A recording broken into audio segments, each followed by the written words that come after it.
नमस्कार, देश की बात में आप सभी का स्वागत है, अभिनंदन है।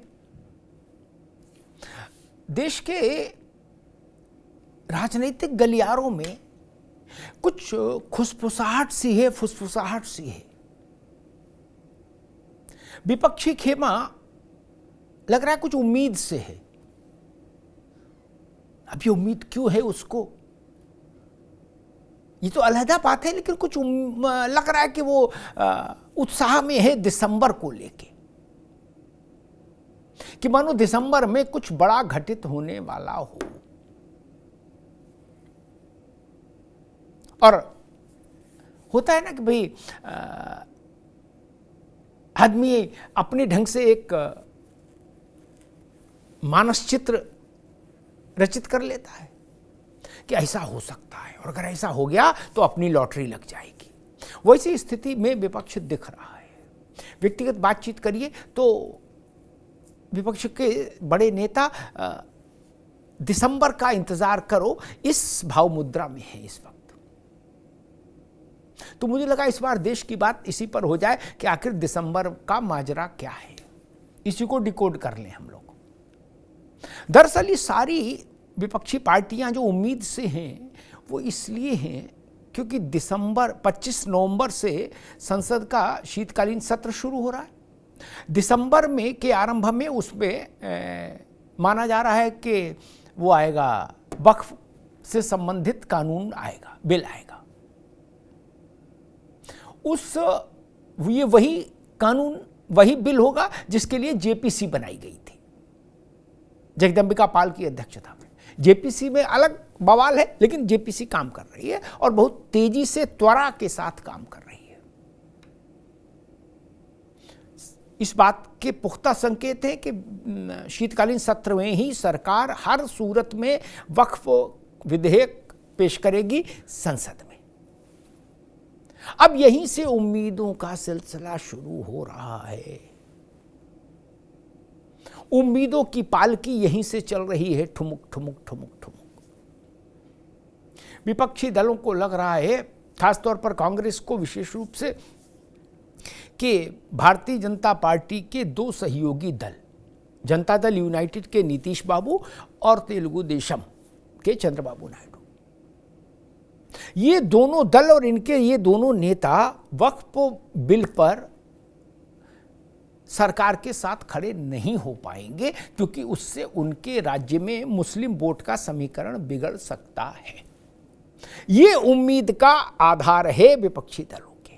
तो उनको लग रहा है कि अगर नायडू और नीतीश एक साथ नाराज हो गए तो मामला बन भी सकता है, कुछ मोदी का मामला गड़बड़ा भी सकता है। यहीं से उम्मीद पनप रही है। उम्मीद का एक दिया उनके मन की देहरी पर टिमटिमा रहा है। अब ये वास्तविक है या अवास्तविक है, ये तो जब घटना घटेगी तभी पता लगेगा, लेकिन उम्मीद है। और मजे की बात ये कि ये उम्मीद केवल कांग्रेस को, सपा को, एनसीपी को, उद्धव ठाकरे को नहीं है, हेमंत सोरेन को। ये उम्मीद मुस्लिम पर्सनल लॉ बोर्ड को भी है, जो कहता है कि हम मुसलमानों की सबसे बड़ी संस्था हैं।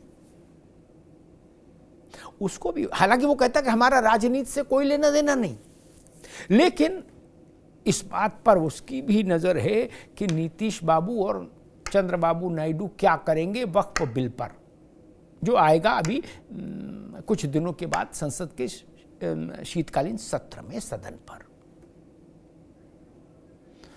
अभी 2-4 दिन पहले ही मुस्लिम पर्सनल लॉ बोर्ड के सेक्रेटरी जनरल ने कहा कि हमको ये भरोसा है कि नीतीश कुमार और चंद्रबाबू नायडू सेकुलर जमात के साथ खड़े होंगे वक्फ के मसले पर। बताइए, मुस्लिम पर्सनल लॉ बोर्ड का भरोसा ही तो कांग्रेस की उम्मीद है। इस खेल को समझिए। और जमीयत उलेमाए हिंद, ये मुसलमानों की एक बड़ी संस्था है, इसके अध्यक्ष हैं बड़े बुजुर्ग अरशद मदनी साहब। अरशद मदनी साहब ने इस मुस्लिम पर्सनल लॉ बोर्ड से भी तीखी शर्त रख दी। उन्होंने कहा अभी मदनी साहब ने कि नायडू और नीतीश कुमार अगर ये कहते हैं कि हम सेकुलर हैं, हमें मुसलमानों की परवाह है,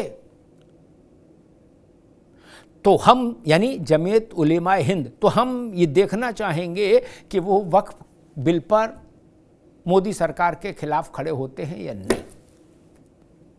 यानी नायडू और नीतीश सेकुलर हैं, सो कॉल्ड सेकुलर हैं कि नहीं, तथा कथित धर्म निरपेक्ष हैं कि नहीं, इसका सर्टिफिकेट अरशद मदनी तब जारी करेंगे नायडू और नीतीश कुमार को, जब वो वक्फ बिल के मसले पर संसद के भीतर अपनी सरकार का विरोध करें। अपनी मतलब इसलिए कह रहा हूं क्योंकि दोनों सरकार में शामिल हैं, केंद्र की दोनों दल, और जनता दल यूनाइटेड भी और तेलुगु देशम भी।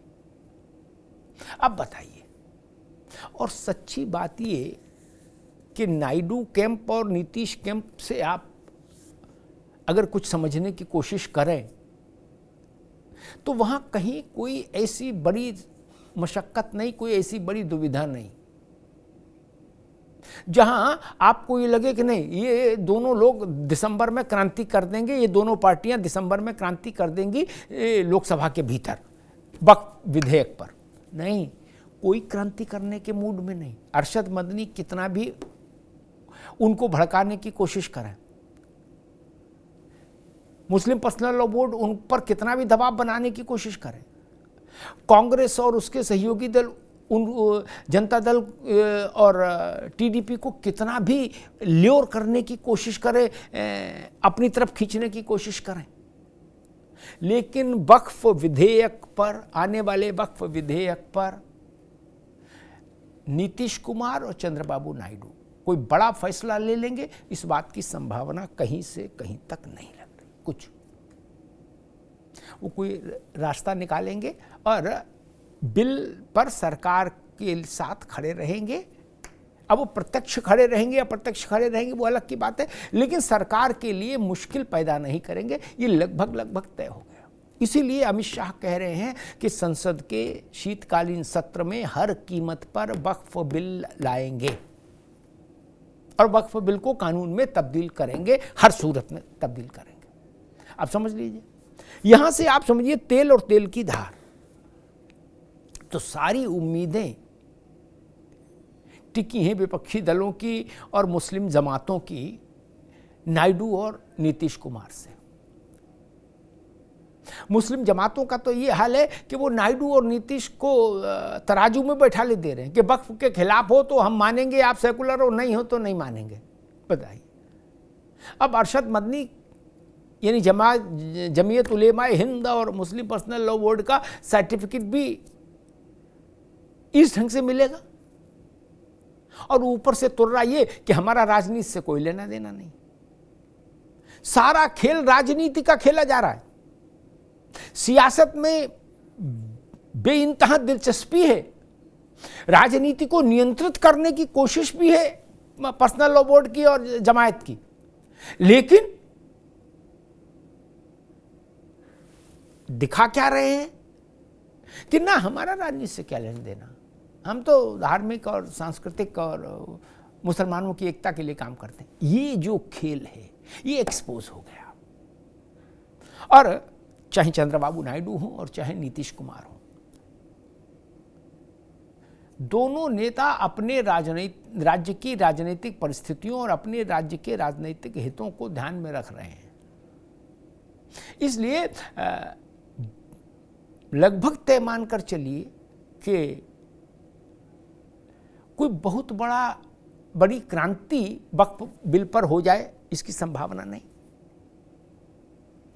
विपक्ष को निराश होना पड़ सकता है, क्योंकि इस वक्त उसने अपनी आंखों में जितने सपने पाल लिए हैं।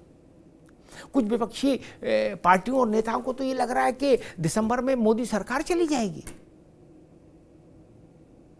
अब हालांकि अभी जो स्थिति है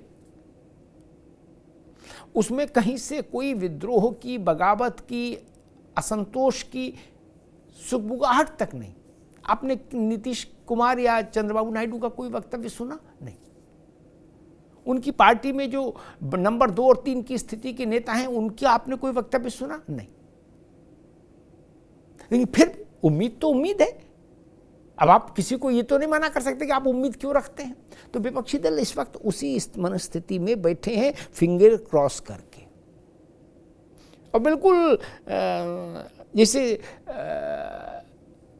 होता है ना कि भाई जैसे किसान मानसून की प्रतीक्षा करता है, वैसे ही विपक्षी दल इस बात की प्रतीक्षा कर रहे हैं कि हे प्रभु, किसी तरीके से वक्फ बिल जब लोकसभा में आए पारित होने के लिए, तो चंद्रबाबू नायडू और नीतीश कुमार अपनी सरकार के खिलाफ खड़े हो जाएं, उनके सांसद उसके खिलाफ चले जाएं, मोदी फंस जाए। मोदी को फंसाने के लिए विपक्ष जानता है कि अभी उसके पास अपनी ताकत नहीं, अपनी सामर्थ्य नहीं। नीतीश कुमार और चंद्रबाबू जब तक पाला नहीं बदलते, तब तक विपक्ष की सामर्थ्य इतनी नहीं कि वो नरेंद्र मोदी या मोदी की सरकार को हिला डुला सके।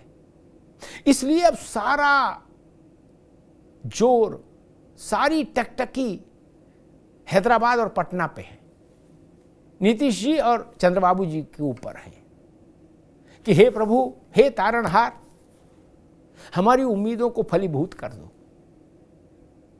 लेकिन नीतीश कुमार को अभी आपने देखा होगा, 2-3 दिन पहले ही प्रधानमंत्री दरभंगा में एम्स को लोकार्पित करने के लिए गए थे कार्यक्रम में। तो जब नीतीश बाबू आए तो वो प्रधानमंत्री के पांव छूने लगे। फिर प्रधानमंत्री ने बहुत स्नेह के साथ उन्हें उनके कंधे पर हाथ रखा और पकड़ के बगल की कुर्सी पर सम्मानपूर्वक बैठाया। और एक पहली बार नहीं, नीतीश बाबू 2-4 बार पांव छू चुके हैं प्रधानमंत्री का सार्वजनिक मंच पर। नीतीश जी की प्रधानमंत्री के साथ ये केमिस्ट्री, और चंद्रबाबू को भी आपने देखा होगा कि प्रधानमंत्री के साथ उनकी व्यक्तिगत केमिस्ट्री कितनी बेहतर है, मजबूत केमिस्ट्री। जहां भी मिलते हैं एक दूसरे को बिल्कुल ऐसा लगता है कि हाँ, ये केमिस्ट्री दिख रही है। उस केमिस्ट्री में कहीं से जर्क आने की संभावना अभी तो नहीं है। इसलिए अभी शायद विपक्ष को अपने उम्मीदों को थोड़ा संयम में रखना पड़ेगा, अपनी उम्मीदों में स्पीड गवर्नर लगाना होगा। धन्यवाद।